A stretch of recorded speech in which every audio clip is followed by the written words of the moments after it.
Greetings, people of the internet. This is Scott with CircWorks, and today we are going to do a speed drawing for the cover of issue 3 of my comic book series, Young and the Dead. These are the first 2 issues, and they are available at my website at circworks.com. So yeah, gonna do this. This is the cover here, just a little preview, but I'm gonna show you the process and talk a little bit about the book. So okay, welcome to this speed drawing video, and this is a cover to my comic book that I'm working on. It's called Young and the Dead, and it's kids versus zombies story. So if you're a fan of like Goonies or Monster Squad, E.T., all those, those cool adventure kid-centric films from the 80s, this is in the vein of those type of films. So of course it is a comic book and not a film, but I try to capture that kind of the look and feel of those movies, because I'm a big fan of that kind of stuff. So I always, my pitch for this book is pretty much always the same. And when you're given a pitch, it's usually good, something that people can relate to. So it's always good to combine it to a couple different things. So I just say it's Goonies meets Night of the Living Dead. So you've got your Goonies adventure type films, and then kind of the horror element, not quite as horrific as Night of the Living Dead, but there are similarities in the fact that there's in Night of the Living Dead they kind of held up in this farmhouse, and there's basically no escape, and there's a pretty good portion of this book where it's kind of a similar scenario, but they're up inside a treehouse and there's zombies surrounding them. It's a little spoiler alert if you haven't read the first issue and everything, but there's still a lot more you can, I think, get out of the book even knowing that. So anyway, what I'm doing here is roughly penciling out the cover. Now, this is a speed video, so no, I don't really draw this fast. This is sped up. This process for this book probably, I don't know, it took somewhere around 4 or 5 hours to pencil and ink and everything. Maybe a little longer, I don't know, somewhere around there. But yeah, this was a fun one. It was a little challenging, as you can see right now. I've got the kids on bikes, and this is something I've been wanting to do because that's a big, a really big part of, I think, some of these films that I'm talking about is kids riding around on bikes and stuff like that. You'll see that in E.T. and of course Goonies, and I think pretty much most of those films. I mean, that was just a big part of it. So so you will undoubtedly hopefully make some comparisons to that. But so anyway, this the character I'm drawing right now is Sam Young, and it's kind of a story of him and his little brother Tad, which are loosely based on myself and my little brother. So it's kind of a Mary Sue type story in some ways, but obviously I've never fought zombies or anything like that. But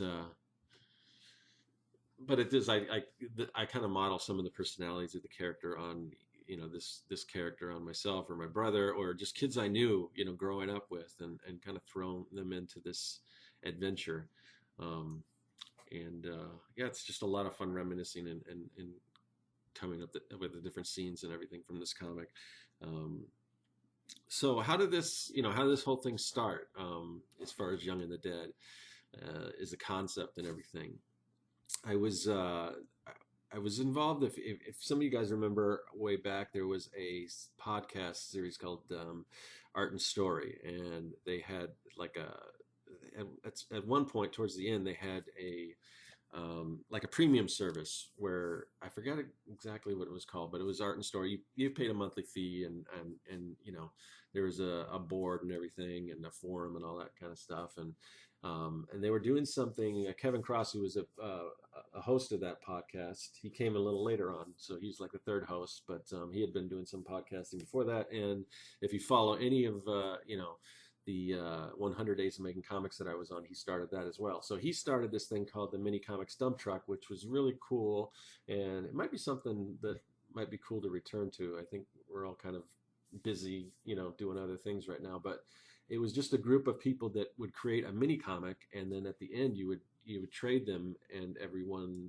you'd mail yours to everyone else participating. So at the end, you've got this whole stack of cool mini comics. So I was trying to think of an idea that would be, fairly simple, because the idea was just to do a six-page, um, six-page like a mini series, or not a mini series, just a six-page mini comic. I think, or 8-page. I guess you can't really have a six-page comic, but it was like 8 pages of story, whatever. So, so I was trying to think of something simple, and I thought, well, I'll just do like a zombie story, just something, um, that wouldn't be too difficult. And I thought a zombie story, would be, not that complicated and fun to draw and everything. And I've never been like a huge zombie fan, and this book is, pays a little less attention to the zombies and more to the actual like kid characters and stuff. Um, but anyway, so I thought this would be easy, and then I started working on it, and I really started digging the characters and liking the scenario, and I'm like, hey, I kind of, maybe I have something here. And so I again just kept fleshing it out, and before I knew it, it wasn't just a 8-pager. It was like a full, 24-page comic book. And since then, I've done another issue, and I'm working on the third. So it's, it takes a long time for me to put these out. I'm trying to get it at a quicker pace, because my goal is ultimately I want to start running this as a web comic, but I want to have enough pages in the can, which I probably do now, so that I'm not sweating getting the next page out. Um, so. So yeah, I want to run it as a web comic, and then eventually collect everything in a trade, and hopefully run a successful Kickstarter for that. But I think I need to lay the groundwork a little more with start running that web comic and getting some more people interested in it. Because right now I just have the paper versions, and also I want to be able to offer, if you're reading the comic and you don't want to wait for the next page to come out on the webcomic, then there'll probably be like a little button where you can order, a PDF of the of a book or whatever, so you can kind of skip ahead if that's something you want to do. So that's sort of the plan, some of the direction that I'm going with this. But so let's see. So as you can see, I've moved on to the inking stages, and I use brush for pretty much everything. I don't really use a quill. I could never get the handle of a quill, but I can kind of find my way around with the brush pretty well. And then, for certain things you'll see later on that I'll start getting my ruler out, and I use microns. Don't use the rapidograph, the technical pins anymore. I mean, I always hated those, but at the time that's what gave you the best line, a long time ago, before even people started doing things digitally. It was really the only way to get a really super, super fine line. Now you can do a lot of that digitally, but I still like kind of the hand drawn feel to it. So I use a micron for a lot of the straight edges and backgrounds and things like that. You got buildings and everything like that. But even things like you'll see when I'm adding like the spokes to the wheels. I think I did all those by hand just with the brush. Again, I want it to kind of look a little organic. And at the end of this, I'm kind of zoomed in. At the end, I'll zoom out and I'll kind of show you the finished piece. But yeah, this is real fun. It's very challenging drawing bicycles, but it was fun. I was happy when it was finished, and I think it turned out good. And my whole idea for this was I wanted these kids on these bikes, but I wanted the bikes to be all decked out like they're ready to go out and face zombies and battle their way to their next kind of destination. So on the front of one bike, you've got like a remote control taped to it that's controlled. It's connected to a remote control car that's strapped with little M80s and things, and then I've got the basket on the bike, and there's a little scene where it shows them kind of like a little montage. I'm going to go back and rework it a little bit, but where they're all getting ready to go out and fight zombies, so they're suiting up their bikes. And some of this I took a little bit of an artistic license with, because when they're doing all this, they're in a garage, and actually there's only like 2 bikes in the garage. The other kids have their bikes out in the yard that they're going to go cause a distraction, then go pick them up. But sometimes with covers, you like to take a lot of artistic license. So there's another right there. You can see me filling in. It's a little like a spray can with a torch. So that's like one of the weapons. These are all, there you'll see on the ground like mallets and things like that, or wooden swords and all that kind of stuff. Basically just taking whatever's in the garage and whether it's, they've got hockey sticks and, all the tools and things and figuring out how to use that to their advantage when they're out there fighting zombies. There's a scene where they kind of go out in the world, and it goes a little fast because I kind of had to condense it just for time to get it told in the span of these 22 pages of story.